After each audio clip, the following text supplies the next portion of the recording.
Professor Armstrong. I'm going to defer to my colleagues who I think may have other places to go, and we'll start with Senator Padilla. Thank you, Senator Booker. Yes, indeed, we're excited about it. I'm not going to preempt the announcement, but some good news coming out of the Bureau of Reclamation at Department of Interior this afternoon for California water users. And I'll just leave it at that for now, but appreciate the flexibility here. And thank you to all the witnesses for participating today. To help address the growing wildfire threat facing California, we have long relied on the Conservation Camp Program, which is our State Department of Corrections volunteer firefighting program. The incarcerated individuals who volunteer to join the Conservation Camp Program have at times comprised up to 40% of the state's total firefighting force. So it's not insignificant. And I do want to make it a point to emphasize the voluntary nature of this program. It's voluntary, but so attractive that we've often see waiting lists for incarcerated individuals who want to participate in the program. Now, many participants in California's firefighting program have described the experience as valuable for building real-life skills.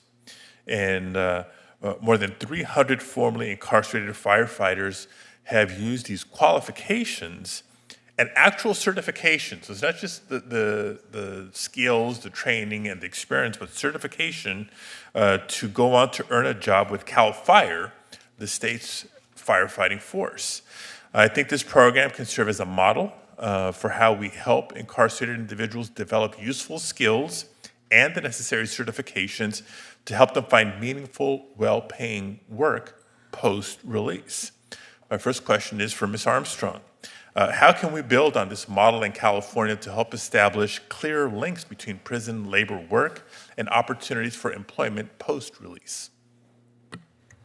One of the most significant features, I believe, of the California system is the fact that legal roadblocks to people serving as firefighters upon release were removed. Right? And so when we think about what happens behind bars, the things that people are trained for, it is also just as important to look at, are there barriers to them assuming those professions and vocations after the fact? The second thing that I would mention about the California program is something that I hear from other programs, and I believe Mr. Wynn also mentioned today, which is being trained in the helping professions, teaching, tutoring, nursing. Those professions that help others can be life-changing in terms of the rehabilitative potential of prisons. Thank you. Thank you. And sort of a follow-up question for Ms. Turner. Can you speak to the issue of helping incarcerated individuals obtain the necessary certifications themselves to actually utilize the skills they're developing in a post-release work? Yes, thank you for your question, Senator. Yes, this is an important feature of vocational programs that will be successful and set people up for success upon release. But the reality is that more than 80% of incarcerated workers are engaged in maintenance work that isn't setting them up for those jobs.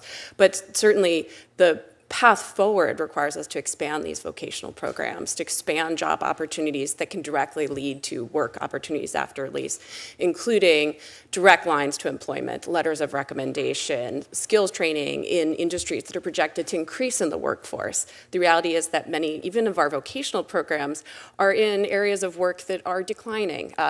Legislative oversight of prison industries programs in Texas and Mississippi, for instance, found that they were training people in jobs that are little to no job prospects, such as garment industry manufacturing or farm work.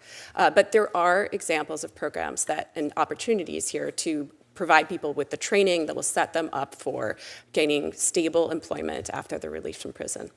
So I know there's different types of vocational programs. You see examples Absolutely. in states across the country. Coming back to California for a second. Now, California takes steps to ensure that the wildfire work, which comes with risk, it's not easy, can be dangerous, but so it's important to make sure that the program is truly voluntary. We're not forcing inmates to perform this work. But often, how often are incarcerated individuals recruited to work jobs, and how do we make sure that they are not being forced to work? Can you comment on what policies and safeguards should be in place to ensure that it's truly voluntary and not forced labor? Sure. So currently, nearly all states in the federal prison have compulsory work programs, and there are clear punishments levied against people who are unwilling or unable to perform the job assigned to them, including solitary confinement, denial of good time credits or opportunities to reduce their sentence, and denial of access to call home or have family visitation. We need to end these punishments. We also need to amend the 13th Amendment and state exclusion clauses that permit forced labor and slavery for people convicted of a crime. But the implementation is important as well, ending punishments that are levied against people for inability or refusal to work, and ensuring that when people are unable to work because of a disability, infirmity, age, will receive permission not to perform the job assigned to them, including people with disabilities. And we need to comply with existing federal disability laws, which most prisons are not doing so with respect to job assignments for people with disabilities. Okay, thank you. And I just wanted to add, California is not alone in using incarcerated workers to fight wildfires. It's one of at least 14 states that does so, and not all these programs are fully voluntary, and we have seen serious injuries and deaths result from this work, both for non-incarcerated and incarcerated workers. But when people are desperate to support themselves and need to support themselves while incarcerated and facing legal financial obligations, that $1 an hour, for instance, in California, is a very powerful incentive. And we see some states truly rely on incarcerated workers to perform this work, including, for instance, Georgia. 1/3 of counties rely on incarcerated firefighters to respond to motor vehicle accidents, wildfires, and house fires. And these workers are not paid a cent for their work. Okay, thank you. Thank you, Mr. Chair. Again, appreciate the accommodation. Thank you very much. Senator